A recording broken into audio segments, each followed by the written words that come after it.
So every once in a while we get news from IGN where they're being complete idiots, complete bellends, and they're just complete blundering everything they do. People are often questioning their review scores, whether it's on Xbox, on PlayStation.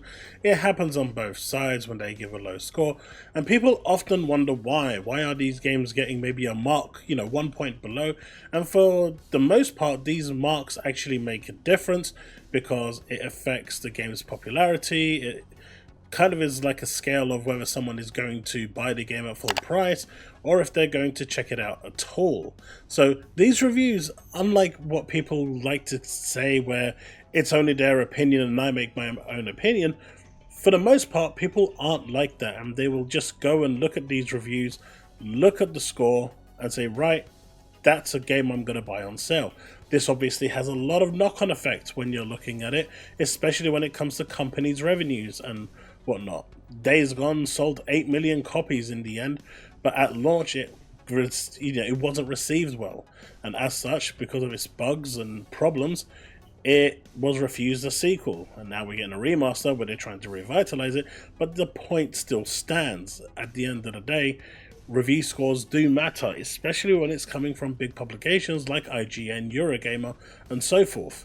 These are trusted publications, but when you've got them abusing the score, that becomes a problem. Not too long ago with Hogwarts Legacy, Kotaku gave it a 1 out of 10. It was probably like a 5,000, 6,000 word review, maybe closer to 10,000 words, and the game wasn't mentioned once. It was just a slagging contest about J.K. Rowling. Now, regardless of how people feel about their, what their views are on J.K. Rowling, that should not impact the actual game. The game is not made by J.K., it is made by Avalanche, and they put their heart and souls into this game, and they even try to distance themselves as much as possible. But to give the game a 1 out of 10 because your political views got in the way is not true journalism, it's not true reviewing.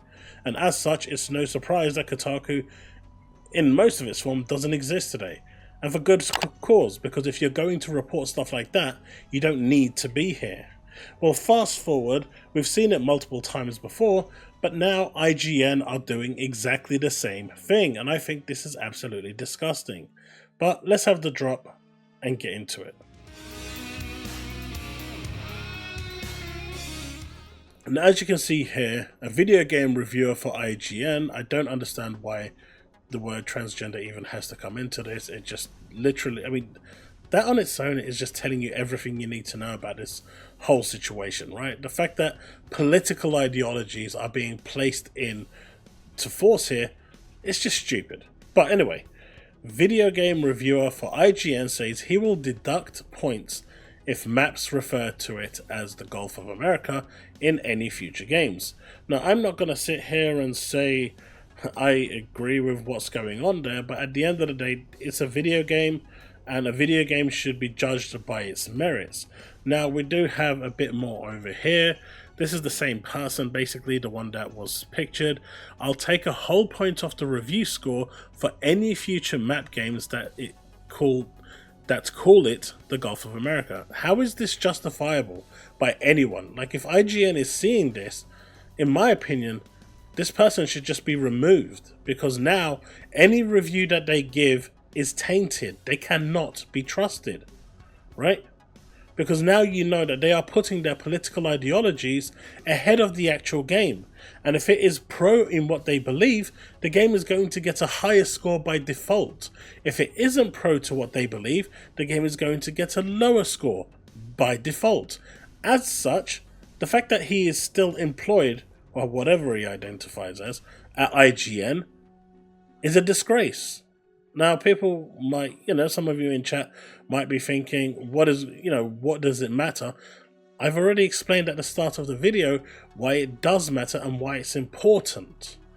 Not that long ago with New Vegas, Obsidian were promised a certain amount of money as a bonus if they met a certain review score.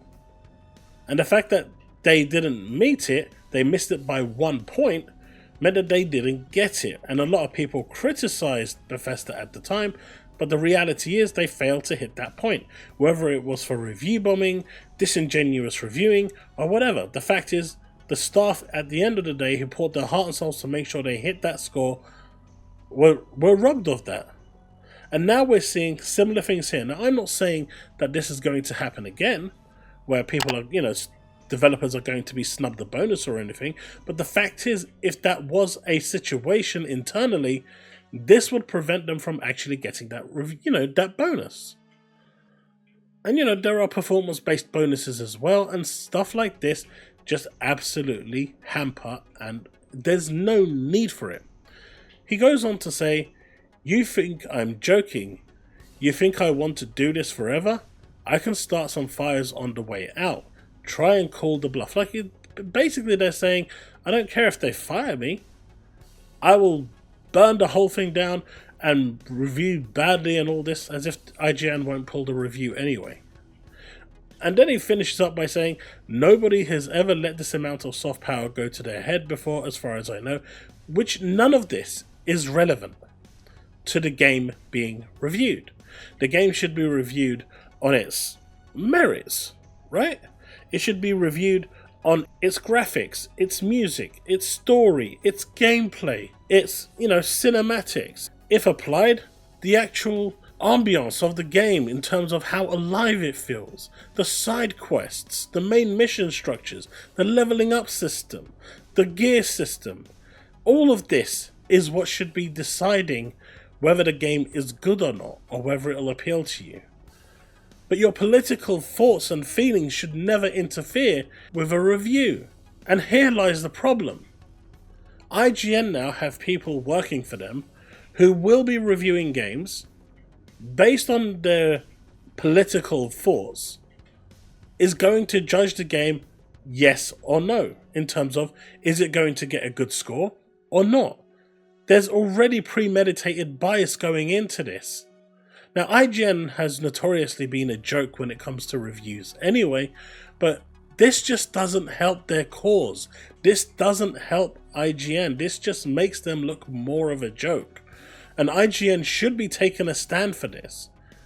At the end of the day, if you are going to put your political ideologies ahead of an actual review of what the product actually is, then you are not reviewing that product fairly. You're not reviewing it properly. You're letting your biases dictate what you're already not liking that game or loving the game before you even step through the front door.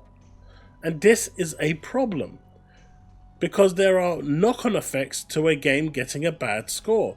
And I'm sure IGN isn't the only one doing this. We've already recently had the avowed art director come out and make absolutely ridiculous comments with zero accountability. And at this point, people need to be held accountable. This is where I stand with this. You can believe what you want. You can, feel what you want. No one can ever tell you what you can believe or feel. But if you are going to do a professional job and review a product, your biases and your insecurities or your feelings should not interfere with the actual game. If the game makes you feel great, happy days. You're reviewing it based on the merits, not on anything else. If a game is bad, it is bad. End of story. But to turn around and say that you're going to remove a whole point of a game because it has a change of terminology, I think is beyond stupid.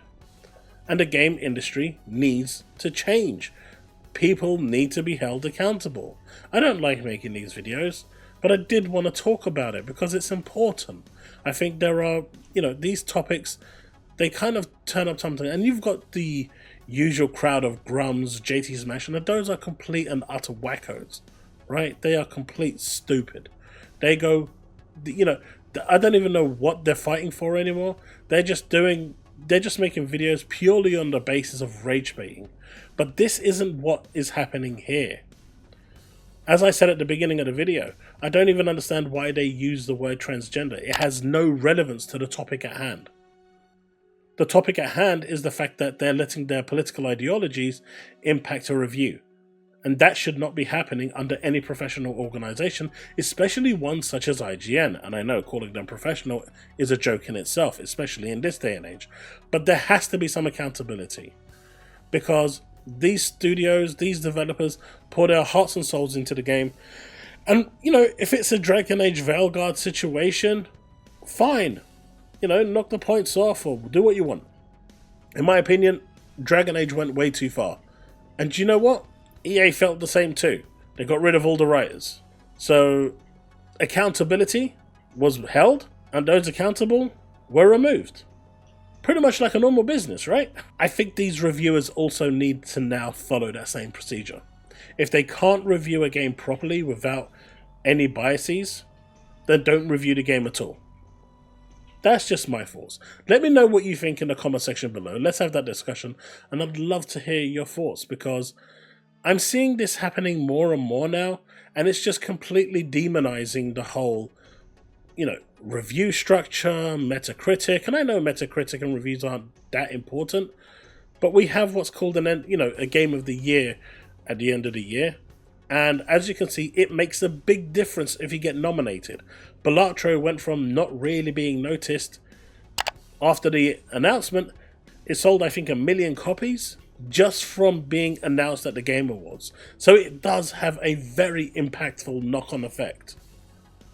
So yes, review scores, as much as people like to say it's not important, they are quite important on the grand scale of things, because it leaves a lasting impression, and it dictates whether people actually, for the most part, go and buy it day one or wait for a sale, or whether it gets nominated for awards.